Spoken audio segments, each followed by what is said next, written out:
Welcome everyone to BioNet Vision. Today I am going to be discussing a very fundamental concept of biochemistry, an inseparable portion in understanding of protein structure, and a very important part from CSIR UGC NET perspective. I am talking about Ramachandran plot and secondary structure of proteins. Now, this is a very important part in NET, because every year there are significant, like quite a few questions in both part B as well as in part C, both direct questions as well as applied questions from Ramachandran plot that comes in the exam. So if we have this basic understanding of this part, we have as the clear understanding of this part, then we can easily solve those questions and get those marks very easily and get ahead of our competitors. So today I'll be discussing this part, and in the end I will be solving a few important NET questions regarding this portion, and I will be using both English and Bengali while discussing this portion. So without further ado, now let's begin. So before we go to Ramachandran plot, we have to understand how exactly a peptide bond, the exact nature of a peptide bond. Now, before we come to peptide bond, we have to understand what amino acids are. Now, amino acids, we know that they are building blocks of proteins. There are 20 naturally occurring amino acids with which all the proteins in our body are made. Now, amino acids, as can be inferred from the name, it has one amino group, one carboxylic acid group, and both are joined to a chiral carbon in between, which has a hydrogen in its third bond, and in the fourth position there is a side chain or an R group. Now there are 20 different amino acids. 2 amino acids are joined via a peptide bond in a protein. Amino acid number 1 and amino acid number 2, they will be joined via a peptide bond, and it forms a dipeptide. Now during the formation of the peptide bond, what happens is the carboxylic acid group of amino acid number 1, this carboxylic acid group has this OH group, the hydroxyl group. This hydroxyl group is eliminated along with a hydrogen atom from the amino group of amino acid number 2. So the hydroxyl group and the hydrogen atom both get eliminated as a molecule of water, and thus forms the peptide bond. Peptide bond is the CN bond. This CN bond is the newly formed peptide bond, and the whole peptide amide group is this CONH group is the peptide group or the amide group. Now this is how a peptide bond forms, and we can see that it is a single bond. The CN bond is a single bond. Now what happens in proteins is that in proteins, the peptide bond assumes a partial double bond character, partial double bond nature of peptide bond, and this happens due to resonance within the peptide group. How does this happen? This happens by due to the electronegative nature of the oxygen atom. We know that oxygen is a very electronegative atom, and while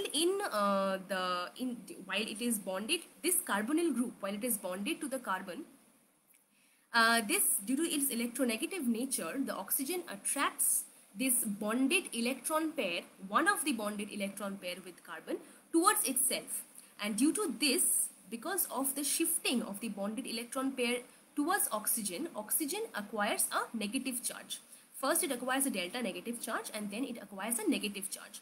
Now, because of this shifting of electron, now carbon would have had 3 bonds, but we know that carbon's valency is 4.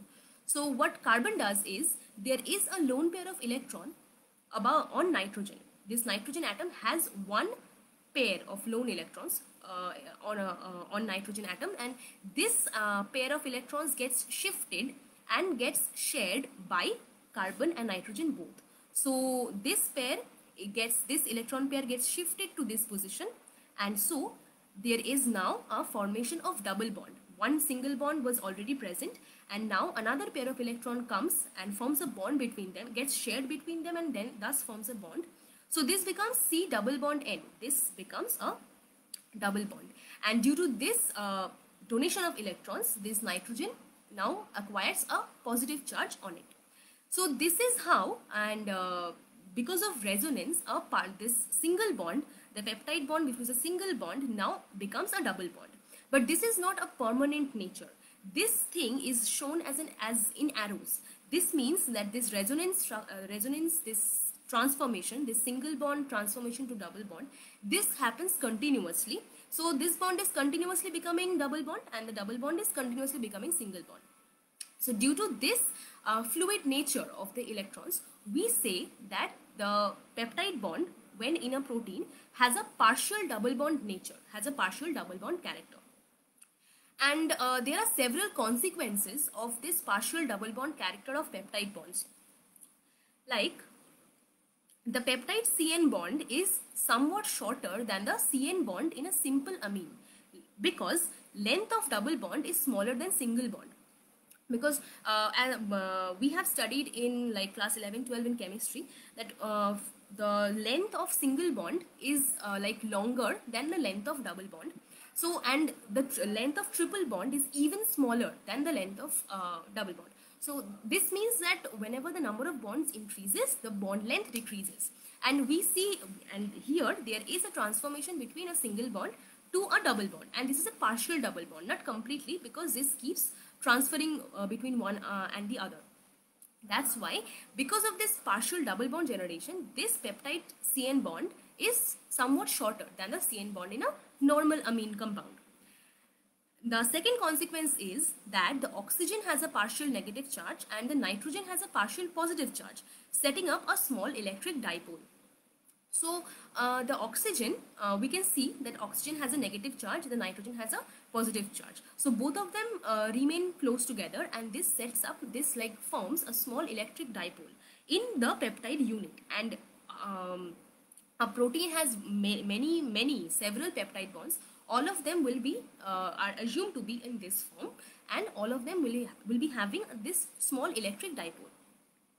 Now the atoms associated with the peptide bond are coplanar. Thus the peptide backbone in protein is planar. So this is a very important consequence of the partial double bond nature of peptide bond. That because of the rigidity of the double bond, let's come to fourth consequence, and then I'll discuss both of these together. The fourth consequence is that the rotation around CO or CN bond is not possible. This CN bond, rotation around this CN bond is not possible because of the partial double bond nature. Rotating a single bond is very easy. Whenever there's a single bond between two atoms, rotating a single bond is relatively easy. But whenever there are two bonds present between two atoms, it's very difficult, it's very energetically costly to rotate those two bonds, rotate that particular bond. So this is why rotation around double bond is virtually impossible, and this is why, and that is the reason why these atoms become coplanar, and the entire peptide unit becomes lie in a single plane because of the like this rigidity around the rotation of this bond. So the CO, carbon, oxygen, and the NH, all these four atoms will lie on a same plane. These atoms are coplanar. That means these atoms lie on a same plane, and this forms this entire unit including the C alpha atoms. This becomes planar. All of these atoms become planar. They lie on the same plane. So these are two very important consequences of this partial double bond nature, because based on these two consequences, we will see that all the structure and the rotation and everything is getting changed because of everything is getting determined because of this particular property. So what do we have till now? That these four atoms are planar, they lie on the same plane, and this peptide backbone is also planar. This whole thing lies on a plane. Only the C alpha atom can rotate. To that we will come to that later. Now before we go to exact the phi psi angles, we will discuss about three kinds of movement that a bond can have. A bond between, say this is a bond, right? This is a bond, this is a bond, and this is an angle. We call it the bond angle. See, because this kind of movement is called angle bending. Angle bending, what happens in angle bending is that the bond angle changes. Because of angle bending, the bond angle, the angle between these two bonds, that changes. We can clearly see here that the bond angle has got changed. Then comes the second kind of movement, which is called bond stretching. Bond stretching changes bond length. See, here we can see that both of them are single bonds, but due to due to this bond stretching, this is stretching. This reduces the length. It can be increasing of length also. But here we see that the bond length has got decreased. This is what happens when a single bond is transformed to a double bond. So this kind of bond movement changes the length of the bond. And finally, we have the third kind of movement, which is called torsion of the bonds. See, here we have changed the relative positions of the bonds. Like here we have changed the angle, here we have changed the length. But in this case, the angle remains the same, the length also remains the same, but the bond, this is the single bond that twists, that actually does a twist. Along some certain angle, it twists, but that is the motion here, which we call torsion. Torsion means twisting. And due to the twisting of the bond, see what happens here is, here is another atom or another group or another group or atom, whatever, is attached to this particular atom at the end of the bond. And because of the twisting of this particular bond, this R1 group now faces towards the inside. Similarly, because of the torsion or the twist of this particular bond, this R2 group now faces towards the inside of the towards the inside. So this shows that because this is a kind of movement, torsion or twist, but the bond angle does not change, as well as the bond length does not change in this kind of motion. But what changes is the relative position of the associated atoms and the groups. This is the torsion or torsion movement, which is very important in case of a protein structure, because when we talk about a peptide bond has fixed bond angles, a peptide bond has fixed bond lengths, but a peptide bond can have variable torsion angles or dihedral angles. Now see here, the peptide bond, this is a peptide bond shown, and all of the angles and all of the bond lengths are always fixed. They are not changed. They will be having one particular value for all the peptide bonds. But what can change is the dihedral angle for two particular bonds. For two particular bonds we are bothered about right now. That is the phi bond and the chi bond. Now for peptide unit, we know that this is the first amino acid. This C alpha is the first amino acid number 1, and this C alpha is amino acid number 2. Now in what happens in amino acids? Now this is the N terminal, this is the C alpha, and this is the C terminal. This C terminal has formed a peptide bond with the N terminal of amino acid number 2. This is amino acid number 2, and this is the C terminal of the amino acid number 2. So this is the peptide bond. This CN bond is the peptide bond, and this is the CONH. This is the whole peptide group. Now these four atoms, these C alpha atoms are also, they lie on the corner of this plane, this particular plane. They lie on the opposite corners of this plane, and the bonds around which such torsion or twist or rotation is possible are phi bond and chi bond. Phi bond is denoted by this phi letter from Greek alphabet, and this bond is the N-C alpha bond. The nitrogen and the C alpha, the N-C alpha bond is called phi bond, and the C alpha C bond is called the chi bond. This is the chi bond, this one, and this is the phi bond. Now only these two bonds can rotate around a C alpha.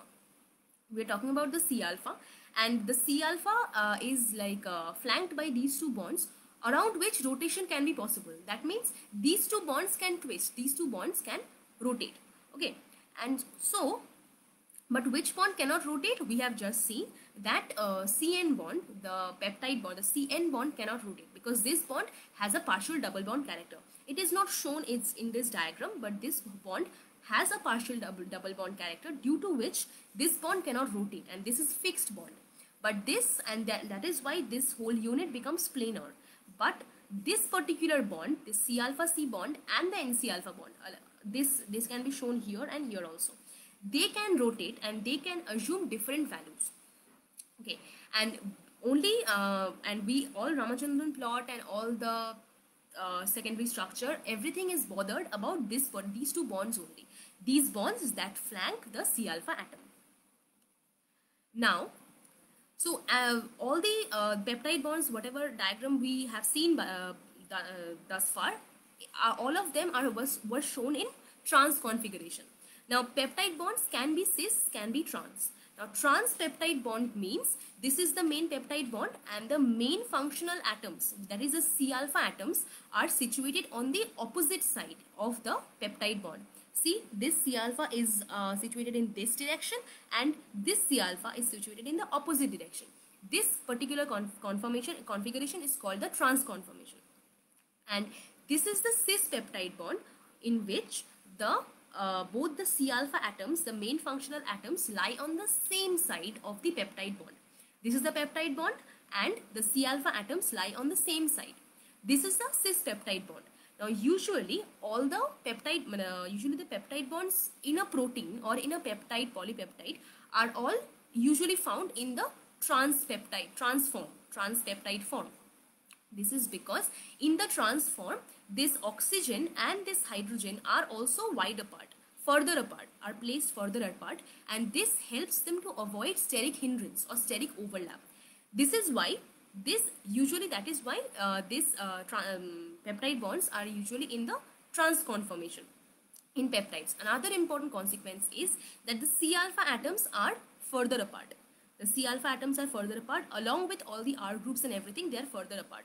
Because see, in cis configuration, we see that all of these groups are all crowded together in the same side, towards the same side, and this is bound to invite considerable steric overlap that will destabilize this entire structure. This is why cis peptide bonds are usually rarely seen and trans peptide bonds are mostly seen. See, most peptide bonds are trans and 10% that follow proline may be cis. And another thing, that when we talk about the rotation of phi and psi bonds, it means it's a rotation of bond. It can rotate in any of the degree in positive, it has 360 degree like a space to rotate. The bond, both phi and psi, have a possibility of rotation of 360 degree. It can be 180 degree in positive direction, 180 degree in negative direction. So how to determine, how to put a value to a particular rotation, because a movement that can happen in 360 degree, to determine the actual value, to determine the magnitude of rotation, you have to take one reference point. And we take one reference point, it's like taking an axis of a graph. So we take a reference point, and then with respect to that point, with respect to that position, we measure how much of a rotation, how much of a deviation has that bond has undergone in order to achieve a particular structure, particular position. So that is why we take two reference points here. One is that for trans peptide bond, this dihedral angle is 180 degree by definition. When we talk about a trans peptide bond, we take that both the phi psi dihedral angles. See, this is a phi bond and this is a psi bond. Both these bonds have a dihedral angle or a rotation of 180 degree by definition. And for cis peptide bonds, we say that these bonds have a 0 degree dihedral angle by definition. These are the two reference points that we take, and based on this reference, we determine how much rotation the phi and psi bonds have undergone in a particular peptide or protein. So thus far we know that this is a peptide bond, and the peptide unit is a rigid planar unit. See, this is the C alpha atom which lie on the corners of this plane, and they are also part of the plane, but the rotation is possible with respect to these bonds, this phi and psi bonds. And the backbone of a polypeptide chain can thus be pictured as a series of rigid planes with consecutive planes sharing a common point of rotation at C alpha. See, this is a rigid plane, and the next peptide bond, that will be a rigid plane. The next one will be another rigid plane. But all of these rigid plane will have a common point, which is the C alpha point of rotation. And the rotation is possible in the two bonds, the phi and psi bonds flanking the C alpha. These bonds can rotate because CN bond, the peptide bond, the CO bond, these bonds cannot rotate. Only the C alpha bonds can rotate. And if these bonds rotate too much, the rotation of these bonds will determine the relative positions of the planes with respect to each other. If these bonds rotate too much and become close, and their value becomes close to 0 degree, then these two planes will come very close to each other and will overlap with each other, and that is not energetically favorable, such overlaps. So this is the peptide units and the rigid planes are all consecutively placed, and because the rigid peptide bonds limit the range of conformations that can be assumed by the polypeptide chain. Because if this rigidity was not in place, then the possible conformation and orientation, possible structure of a polypeptide or a protein would have been much more diverse than is normally found now. Because of this rigidity, the possible orientations become reduced. But still there is like protein structure shows considerable diversity and considerable variation, and in spite of this particular restriction. So this is the rigid plane, consecutive rigid planes within a protein structure, polypeptide chain. So this far we have learned that each peptide bond has partial double bond character, and 3 bonds separate sequential C alpha in a polypeptide chain. Among those, the NC alpha and the CC alpha bonds can rotate. We call them phi and psi. The CN bond, the third bond, the peptide bond, this is not free to rotate. Also, other single bonds in the backbone may also be rotationally hindered. There are other single bonds in the backbone like the NH bond, as well as the bonds in the side chain of the C alpha. Remember this C alpha, this is an amino acid, right? Amino acid has a side chain, the R group. Every C alpha has one particular R group attached to it, and the R groups, the single bond, double bond, whatever, the R groups can also rotate with respect to each other. But we are not going to consider the rotation of the R group in here, because Ramachandran plot deals only with the rotation of the backbone of the polypeptide chain, only the phi and psi angles. Now, by convention, yes, when both these both phi and psi are defined as 0 when the two peptide bonds flanking that C alpha are in the same plane. See, this is the same plane thing that I was talking about. See, this is the peptide bond, okay? And this is the phi and psi angles. See, because of this particular rotation where both phi and psi are by definition 0, what happens then is that these two planes, these two consecutive peptide bond planes, they overlap with each other. Basically, একটা আরেকটার ঘাড়ের ওপর উঠে যায়, and this is called steric overlap. And due to this, this is an energetically disallowed conformation. Because why would atoms and groups will jostle with each other? ঘাড়ের উপর কেন কেউ চেপে থাকবে? Everyone will try to space out করে থাকতে, যাতে কোনো রকম ধাক্কাধাক্কি না হয়, and সবাই আর কি সুন্দর amount of space পায়, and the structure gets stable only then. So whenever there is a steric overlap, like when the angles are 0, 0, তখনই কিন্তু that becomes energetically unfavorable, and সেইটাকেই কিন্তু আমরা বলছি যে cis peptide bond. Usually cis bondটাকেই 0, 0 অবস্থাতে that is energetically disallowed. Okay, so this is the background that we needed to know. So now we will come to the actual Ramachandran plot. Now what happens in what Ramachandran plot does is that Ramachandran plot, also called phi-psi plot, it was developed by G.N. Ramachandran in 1963. It is a way to visualize energetically allowed regions for backbone dihedral angles phi against psi of amino acid residues in protein structure. We talk about only backbone dihedral angles. We are not bothered about side chain rotation here. there are side chains attached to every C alpha atoms, and they can also rotate the single bonds, but we are not bothered about that here. The Ramachandran plot only talks about the phi psi angles, because see, if this image is very this diagram is very good. See, these are the planes. These are the planar peptide units consecutively placed. The common point is C alpha. If these bonds rotate too much, I mean rotate in such an angle such that these planes come very close to each other, then that is the one which will be sterically hindered, because equally spaced the planes are all further apart from each other, so that is a energetically allowed case. But if these planes get one above the other or come very close to each other, then that will be not allowed. So we have specific phi and psi angles which will give rise to an allowed conformation, and then we will have phi psi angles which will give rise to such disallowed conformations. And Ramachandran plot tells me exactly that, which particular phi psi angles will give rise to allowed conformations, allowed structures, and which phi psi angles will not. And Ramachandran plot helps determine what types of secondary structure are present in a protein. A protein can have different sorts of secondary structures. Each type of secondary structure has a range of specified values for phi psi angles. Each type of secondary structure, we will come to that. So by looking at the phi psi values of an unknown protein, we can determine what kind of secondary structure that particular protein has. So now as we know, there are three repeating torsion angles. One is phi NC alpha, another is psi CC alpha, and the final one is omega. Omega is the CN, the partial double bond, the one which does not rotate. That is a CN bond.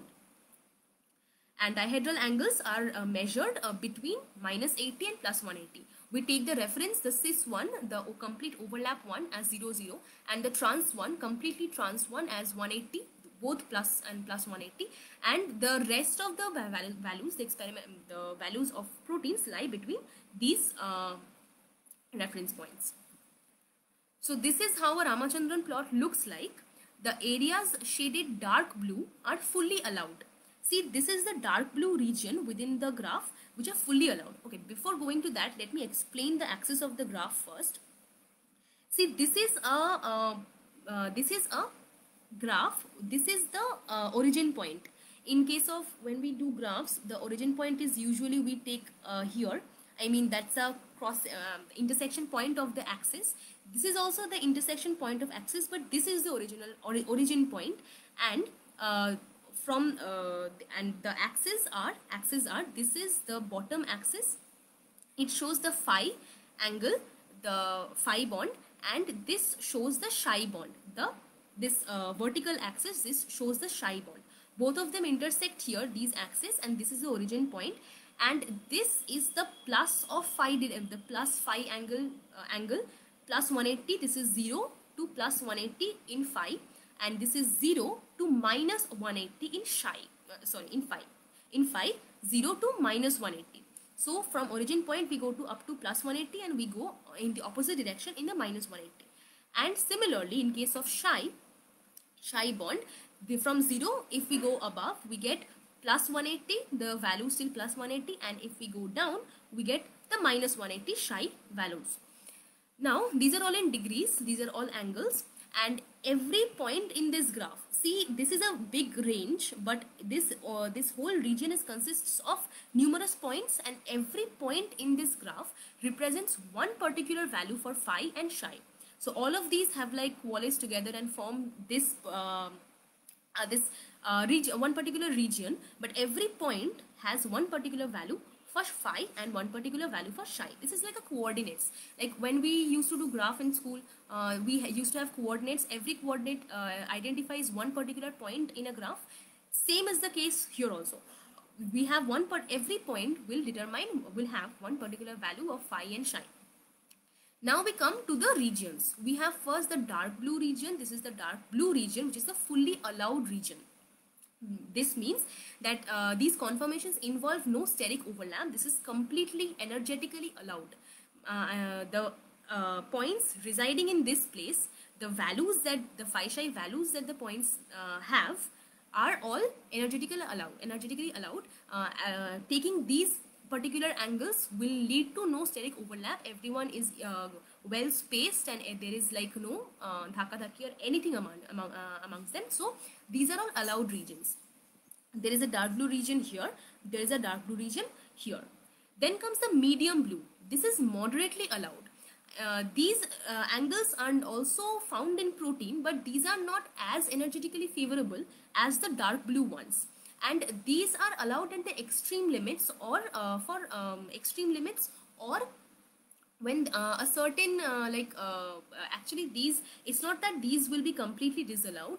These such values, the values residing in this medium blue positions, these are also found in protein, but these are allowed when there are lots of favorable contacts. Then a protein can afford to have fewer more unfavorable contacts, unfavorable angles.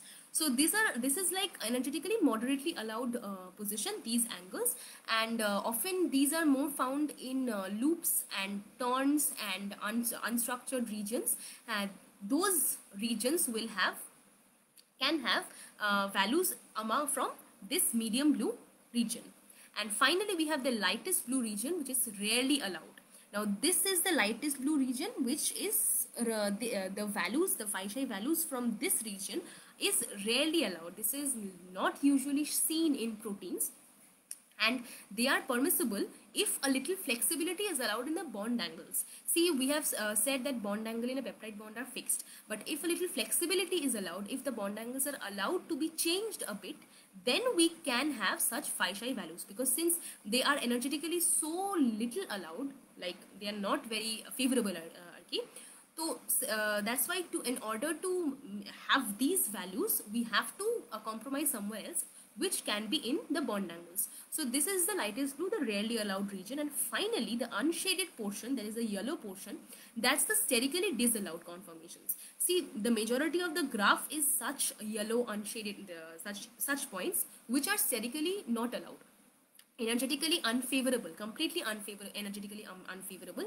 Means that this means that have Fisheye values having these Fisheye angles having these values will not be allowed in a protein. That would lead to unraveling of the protein structure. The proteins will not be stabilized if the Fisheye angles take up these values. So this is what a Ramachandran plot shows us.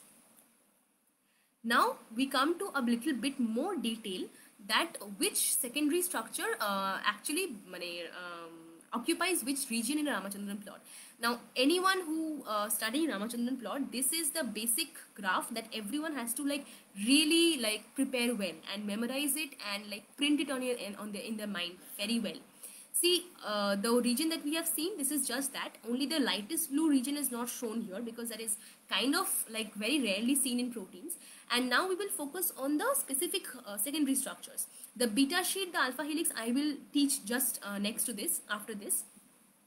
So before that, we will see this is the region for beta sheet. We know beta sheet is a particular very important secondary structure in protein.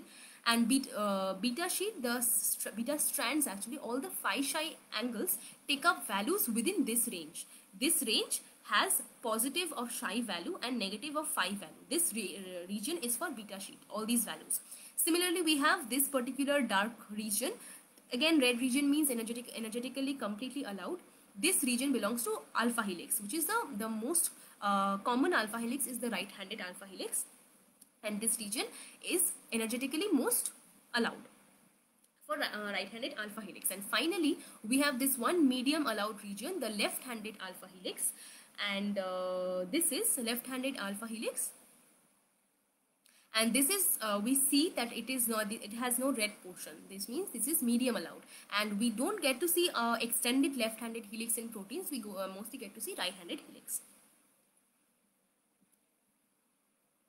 See, every type of secondary structure can be completely described by the bond angles Phi and Chi at each residue. So if we know the Phi-Chi values of all the amino acid residues in a protein, we can say what kind of secondary structure exactly it has. See, this is an even further breakup of the regions of the Ramachandran plot. this particular region belongs to anti-parallel beta sheet, this particular region belongs to parallel beta sheets.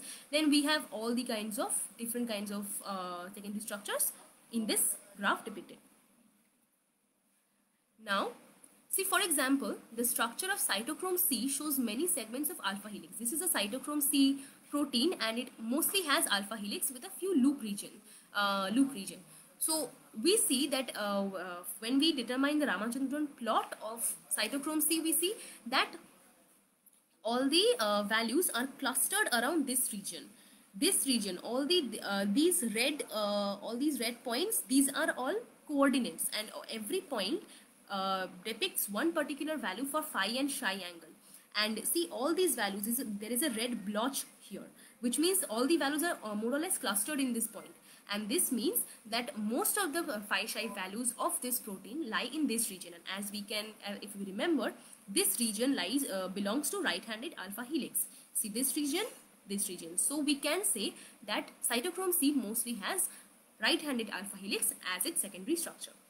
Similarly, if we go to another protein, this is the structure of plastocyanin, which is mostly composed of beta sheets. And if we determine the Ramachandran plot of this protein, we get to see that most of the values lie in this region. This is the region for beta sheet. This was the region for beta sheet region, and most of the values lie here. So plastocyanin, we can say, that has mostly beta sheet structure. And there are few values here also. So plastocyanin might have 1 or 2 alpha helix also, right-handed, and these are the outlying values in the disallowed region. These mostly occur in loops or turns, especially in beta turns. Beta turns can have such values even in the disallowed region. Then we will come there is like 2 amino acids which show very anomalous behavior in terms of Ramachandran plot. One is glycine, another is proline. First we will come to glycine.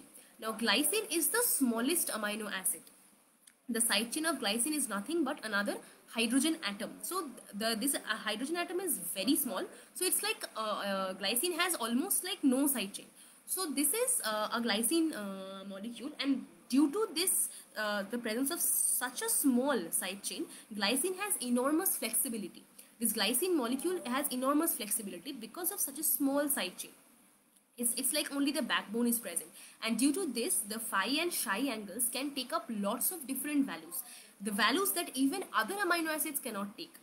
This is why when we plot the possible phi psi values that the glycine can take, we get such a graph that is almost like equally spaced, the values are equally placed in all the 4 quadrants. Previously we saw that the values were only restricted to 1 or 2 quadrants and a few here, a bit here. But for glycine, we see that the values are all interspersed in all the 4 quadrants, which means that the phi psi angles for glycine can take up lot more values than other amino acids can do. Similarly, the extreme flexibility, the remarkable flexibility that glycine shows is completely in contrast to what proline shows. Now proline is a very rigid amino acid, because what happens in proline is that, see, this is the proline, this is the proline, the C alpha atom, and in case of proline, the side chain, instead of going linear, it comes back and it forms a bond with the backbone nitrogen atom, and this thus forms a cyclic structure. And because of the formation of bond with the backbone nitrogen, this CN bond becomes very stiff, and the CN bond has very little flexibility, very little possibility of rotation, because of such a rigid, such a big side chain is attached to the backbone. And this is why proline is even less flexible, is very rigid compared to all the other amino acids. So because of this rigidity or in the structure of proline, the possible phi psi values for proline is even limited, is very limited. We see that only the values for proline occupy only this region, a small region in 1 quadrant. And this is a range for values for proline, and proline, because of the rigidity, proline can take even smaller, even a limited range of phi psi values. And except glycine and proline, all the other amino acids, all the 18 of the other amino acids show Ramachandran plot that is similar to the one that we saw here, like this, but only glycine and proline, they show such anomalous behavior. So now this is the basic of Ramachandran plot, and next we will go to the secondary structure of proteins. Now, primary structure of a protein is the sequence of the amino acids. Glycine, serine, aspartate, cysteine, or for example, anything. I mean, the sequence, which amino acid comes after what, this sequence of amino acids is the primary structure of protein. But this primary structure, this like linear chain of amino acids then folds up, then takes certain very defined structures like alpha helix and beta sheet, and those structures are called secondary structures. They are very defined, very ordered structures formed from the linear amino acid sequence. And then those secondary structures form different motifs with different domains, which come together form the tertiary and the quaternary structures. So the first secondary structure that we will learn is the alpha helix. It's a very important and very basic secondary structure that a protein has. Now, in this structure, the polypeptide backbone is tightly wound around an imaginary axis drawn longitudinally through the middle of the helix, and the R groups of the amino acid residues protrude outward from the helical backbone. See, it's like just a ribbon. It's like twisting a ribbon around an axis. The polypeptide backbone twists around this axis and forms the alpha helix. And the R groups, they protrude outwards, not in towards the inwards. The R groups protrude outwards, and the imaginary helix lies inside the helix. Now, there are a few values that we have to memorize for alpha helix. Like residues per turn is 3.6. This means this polypeptide chain is twisting around this axis, and one complete turn has 3.6 residues. There are 3.6 residues in one complete turn of an alpha helix. Then the second stat is the rise per residue. That means residue number 1 and the residue number 2. How much the helix has risen? What is the distance between the two consecutive residues? That is 1.5 angstrom. The distance between two consecutive residues, or the rise per residue, is 1.5 angstrom. So if we multiply 3.6 with 1.5, that will give me how much distance is covered by one complete turn of an alpha helix. One complete turn has 3.6 residues, and there is the distance between each of them is 1.5. So the total rise per turn, the total distance between the total length of the whole turn is 3.6 into 1.5, 5.4 angstrom. This value is called the pitch of the helix. That means the rise per turn in the alpha helix, the pitch. And then the very important phi psi values that we have to know is the minus 45 to minus 50 for phi and minus 60 for psi. Sorry, I got it opposite. The psi value is minus 45 to minus 50, and the phi value is minus 60. Such double negative values, this is a negative value, this is a negative value. Such double negative value means this forms a alpha helix and a right-handed alpha helix. This we're talking about the we are discussing about the right-handed helix. Okay, see, this is the minus 45 to 50 and the minus 60. This is the minus 60 and this is the minus 45 to 50. This range, this region belongs to right-handed alpha helix. And so this is the value that we have to memorize, both double negative values. Now, there is also another important point that the hydrogen bond. Now, what stabilizes this structure? There has to be some kind of non-covalent interaction that is making this structure stay like this. Otherwise, there is no reason why this linear polypeptide chain would assume this conformation. There has to be some stabilizing bond, some stabilizing interactions, and that is hydrogen bond.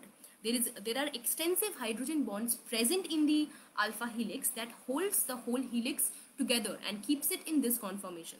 And the hydrogen bond takes place between amino hydrogen, the backbone amino hydrogen, the backbone hydrogen attached to the nitrogen atom, that backbone amino hydrogen, and the carbonyl oxygen, the backbone carbonyl oxygen, the C double bond O group, that oxygen and the hydrogen forms hydrogen bond, and the carbonyl oxygen is located 4 amino acids away from amino acid. So for example, one amino acid, this is one amino acid, and then we go to 4, then we skip 4 amino acids, and the 5th amino acid will form the hydrogen bond with the previous amino acid.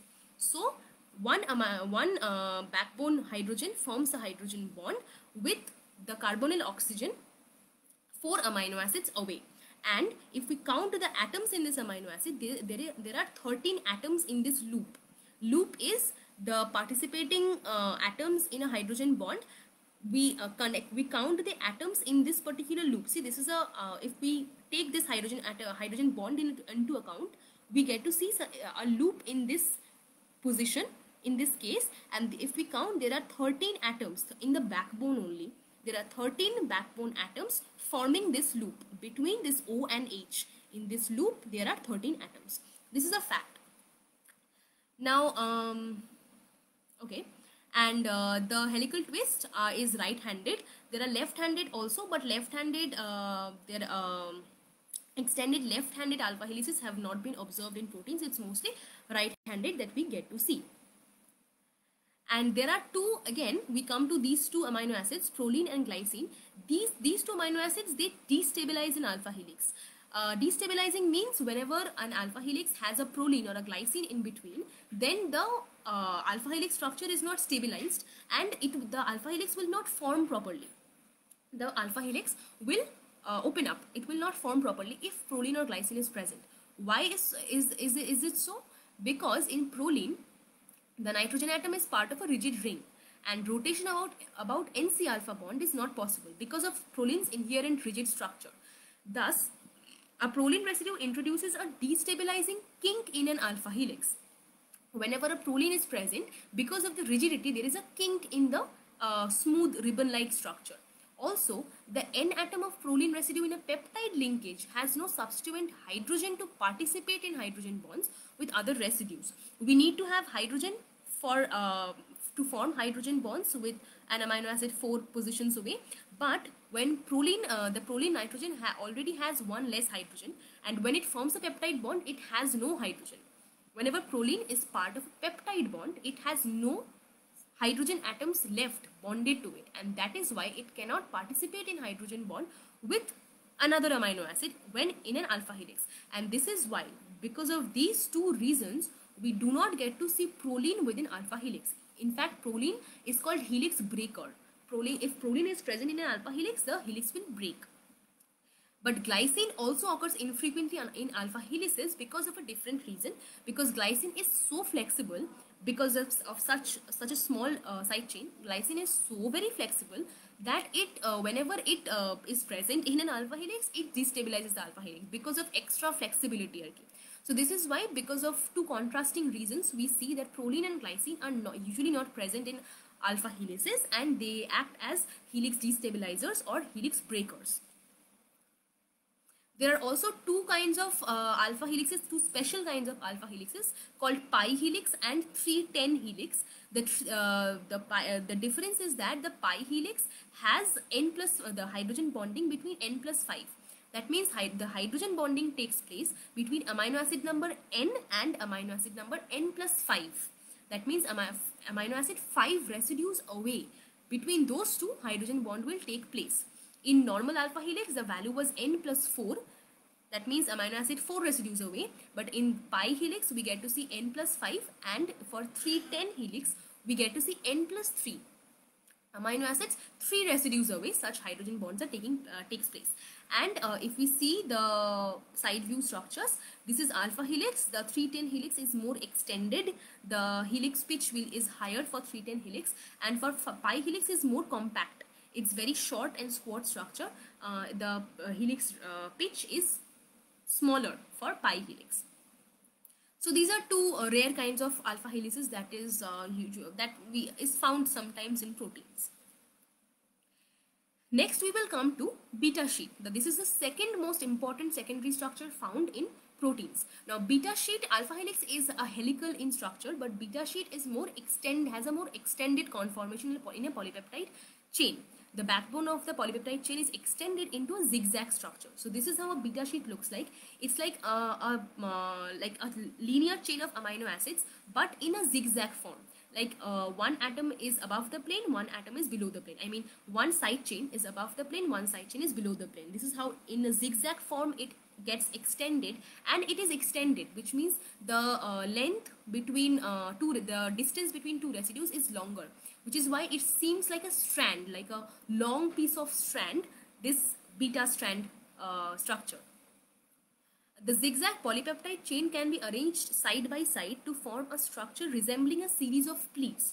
So such beta strands, a single one is called a strand, and whenever such strands are placed side by side, they are they are placed like pleats. Such strands are placed next to each other like pleats. Because of the zigzag structure, they look like pleats, and this structure is called a beta sheet. So beta strands arranged in pleats are called beta sheets, and all of this goes as a zigzag extended structure. The R groups protrude in opposite directions, and beta sheet can be parallel or can be anti-parallel in configuration. Parallel beta sheet, see, this is parallel beta sheet. This means the orientation of all the beta strands will be same. If this is the N terminal and this is the C terminal of one strand, then the C terminal of the next strand will be here in the same direction. The C terminal of the second strand will be here in the same direction. So all the N terminals are in the same direction, all the C terminals will be in the same direction. This is called parallel beta strand. And the opposite structure is called anti-parallel beta strand, where the N and C terminals will be alternating. If this is the N terminal, this will be the C terminal. Again, this will be the N terminal. So the strands, the adjacent strands will have opposite N terminals and C terminals adjacent to each other. This is called the anti-parallel orientation of beta sheet, anti-parallel beta sheet. Now again, there are some values, typical values that we have to memorize for beta sheet. One is the phi psi angle. So this is phi, the phi value is minus 140 for beta sheet, and the psi is 130. So for beta sheet, we see negative phi value and positive psi value. Negative phi and positive psi, 140, 130 gives me beta sheet. And there is also the distance between adjacent residues is 3.5 angstrom. That means residue number 1 and residue number 2. The distance between these two residues is 3.5 angstrom. For alpha helix, this value was 1.5 angstrom. But for beta sheet, this value is 3.5 angstrom. And two residues per repeat are present per repeat unit. For every repeat unit, I mean zigzag, it goes like a zigzag structure. Therefore, one residue facing downwards, one residue facing upwards. This makes one repeating unit, two residues per repeating unit, and the pitch becomes 2 into 3.5, which gives me 7 angstrom. 7 angstrom is considerably higher than alpha helix, which had pitch as 5.6 angstrom. So this is why beta sheets are more extended, it's like a more stretched, more extended structure than alpha helices because of higher pitch. And we have anti-parallel and parallel beta sheets. And anti-parallel beta sheets are more stable. Anti-parallel beta sheets are more stable energetically. This is because, see, this is anti-parallel beta sheet, okay. See, this is the N terminal, this is the C terminal. Again, N terminal, C terminal of every strand. So this means this is anti-parallel beta sheet, and in anti-parallel sheets, this is the hydrogen bond.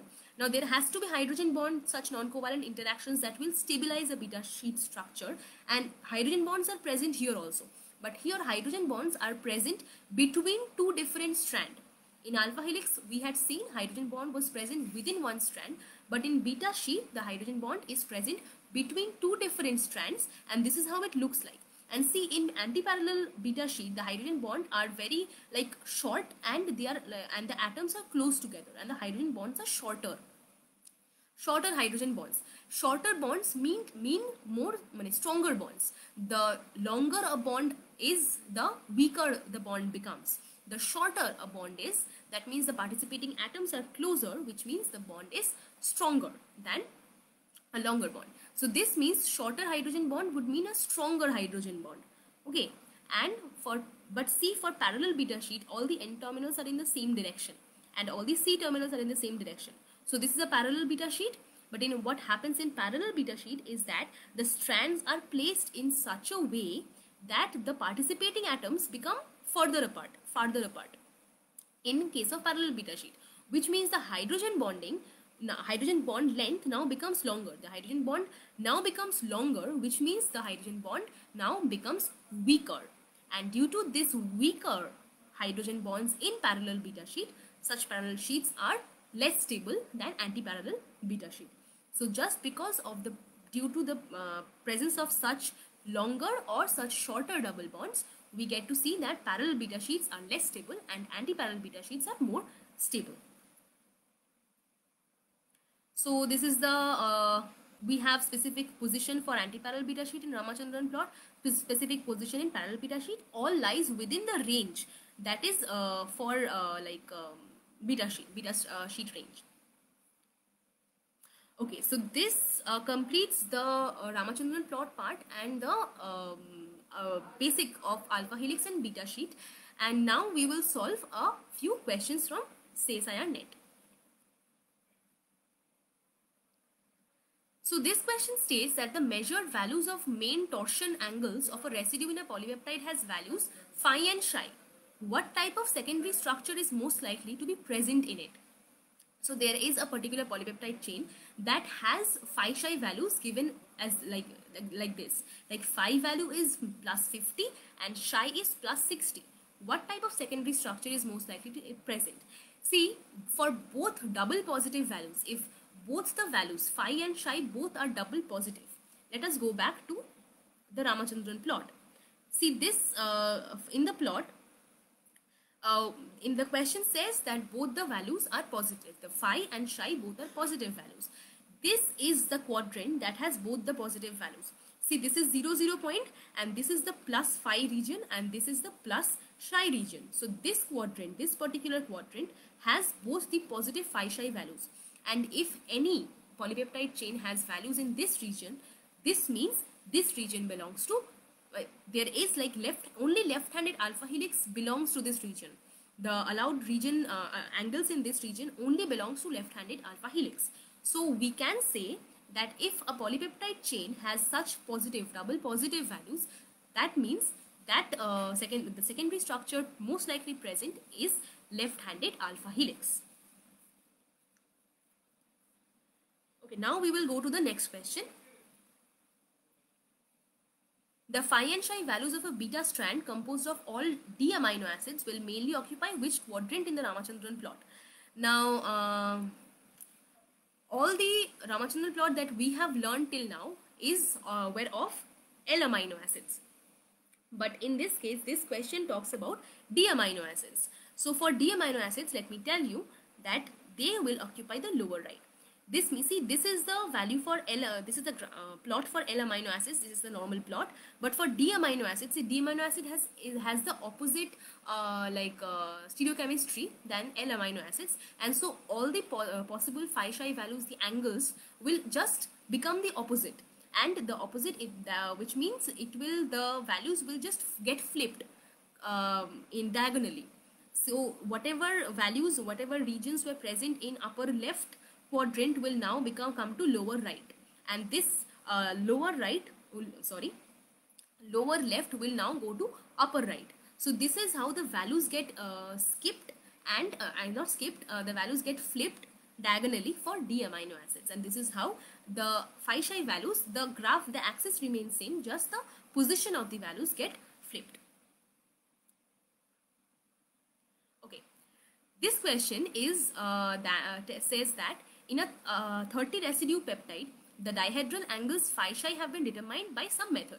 When their values are examined in Ramachandran plot, it is, now there are 4 statements and we have to say which statement is correct, which statement actually can fill the gap after this it is portion.